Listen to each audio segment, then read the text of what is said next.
Head coach Tim Walton and student athletes Skylar Wallace and Kendra Falby. We'll start with an opening statement from coach and then ask questions for our student athletes. We'll dismiss those two and then turn it back to coach for questions. Coach, you may get started with the opening statement. Well, congratulations, Tennessee, obviously moving on and playing tonight. And congratulations to obviously these two and the rest of the all SEC teams and the academic and the community service award winners and all the specialty awards, and Karen Wakely on the coach of the year award. So special time. Now we obviously we lost today. Very disappointed in the way we played overall, but I thought Tennessee has a little bit to do with that. But again, we talk about postseason and there's no batting average, there's no anything, and now we really get into the slate of postseason play with regionals and super regionals. So looking forward to that. Looking forward to turning the page and getting home. Haven't been home in about 9 days, so looking forward to that opportunity to get back and sleep in our own beds, recover, and get after the next level. Now, questions for our student athletes. If you're joining us via Zoom, please use the raise your hand function or the chat function if you have a question. All right, Ethan. I'll first ask Kendra if you'll talk about Skylar. She won the Player of the Year award. Just if you could talk a little bit about, I guess, what that means to the team to see her get rewarded that way. And then Skylar, if you'll follow with just what the award means to you. It's huge. I mean, obviously, like Player of the Year in the SEC, like that's a really big deal. If you look at our conference, like it's not the easiest thing to do.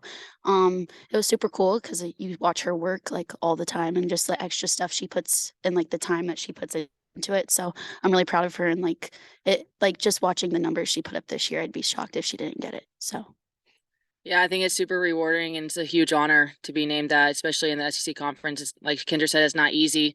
But I wrote down in the beginning of the year that I wanted to train intentionally and be SEC Player of the Year. So for that to come true is pretty awesome. And then Kendra, congrats on second team for you as well. you. I know it was a tall task facing Kentucky and Tennessee back-to-back, two really good offenses consecutive days. But what do you hope that y'all take from that experience now moving forward into a postseason environment where you'll play a lot of good teams back-to-back? Yeah, I think you gotta just turn the page after this one, but knowing that we can compete with those pitchers and go into war with them, I think sets a really good tone for us and know that we can compete at anything. It's going to be a grind. It's not going to be easy, but we're prepared and ready for it. And we've seen the pitching, so it's not like it's going to be a shock anymore. Like we know what is coming at us. So I think just use today as a learning moment and then just keep going and keep chugging along. Any more questions for our student athletes? All right, you two may be dismissed.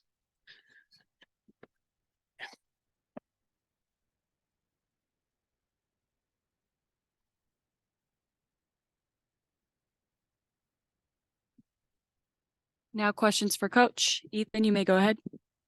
Yeah, just I guess from this experience here at the SEC tournament, what are you hoping as a coach that this type of stage and how this has been put on can set you up for now the next postseason?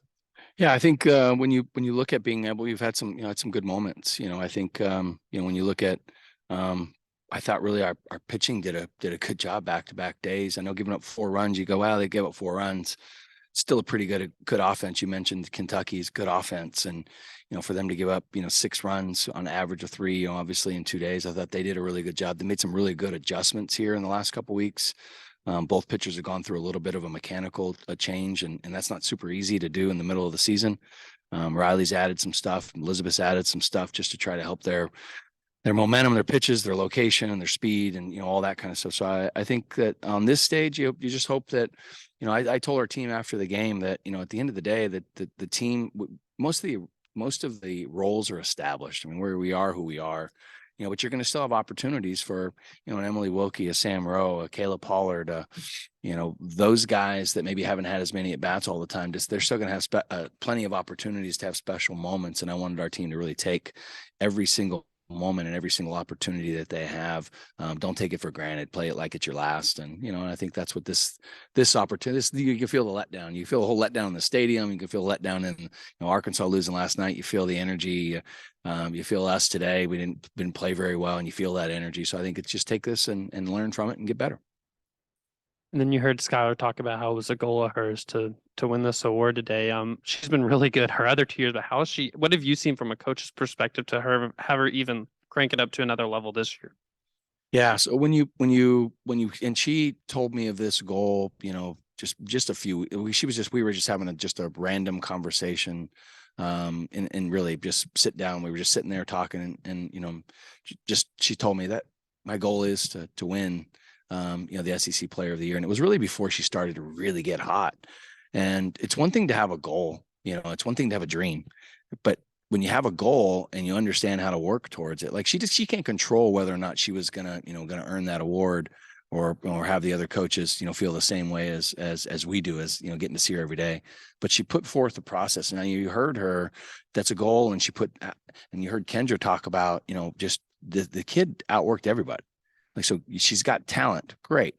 She's got a mentality. Great. But she outworked everybody on our team. And she outworked every coach that we have. And when I say outwork, she every day, hey, I want to hit some more. Hey, I want more ground balls. Hey, can you hit me this? I'm not really good at this today. Ooh, hey, we're here. You know, we came here to Arkansas, you know, in the morning, we practiced because of bad weather on the night before. Hey, I want some more ground balls in this field. I need to get used to this. Like, she just puts in more intention to everything she's doing because she wants to be really good. I mean, she wants to win, she wants to compete, but in the back of her mind, she doesn't want to get embarrassed. She doesn't want to make bad plays. She wants to make great plays, and she wants to make all the routine plays. And she's really worked, you know, she didn't make all defensive team because we've got some really dang good shortstops in this league, but she's had one of the best defensive years for any shortstop we've ever had. The number of balls that were hit her way, some of the routine plays, the special plays, and things you think she actually underhand tossed a ball all the way across the field and got a lead out at first base one time this year. I've never seen that in my entire life.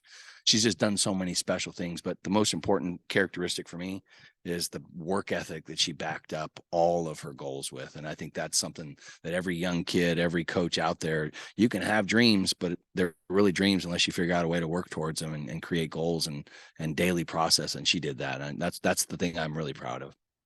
We'll turn it over to Zoom. Eric Lopez, you may unmute yourself.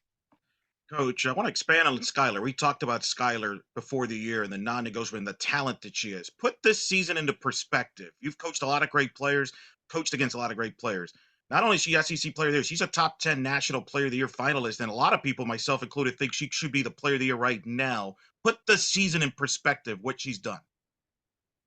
Yeah, I mean, you know, we say it before, you know, Amanda Lorenz. Without Amanda Lorenz, the Gators aren't winning a lot of games. Without, you know, Charlotte Eccles a couple of years ago, we're not winning a lot of games. Without Skylar Wallace, we're not winning a lot of games. But the way that she has played shortstop, which take the offensive piece out of the equation, the way she's played shortstop, you know, she's made some unbelievable plays and done so many things to just limit damage of innings and make better plays here and there. And then the stuff in the dugout, the stuff that Kendra mentioned in the work ethic piece, being able to, you know, being able to challenge our strength coach to do a couple extra exercises, to be able to challenge the hitting coach to do a few more of this. And so I think that part of the perspective is really that she put in the work. But from the statistical standpoint, look at the offense. I said it last year, I think on the podium, that, you know, I was disappointed that Skylar Wallace is a second team All-American because I've never seen anybody with the stats that she had. I've never seen anybody with the stats that she has this year. She has less stolen bases.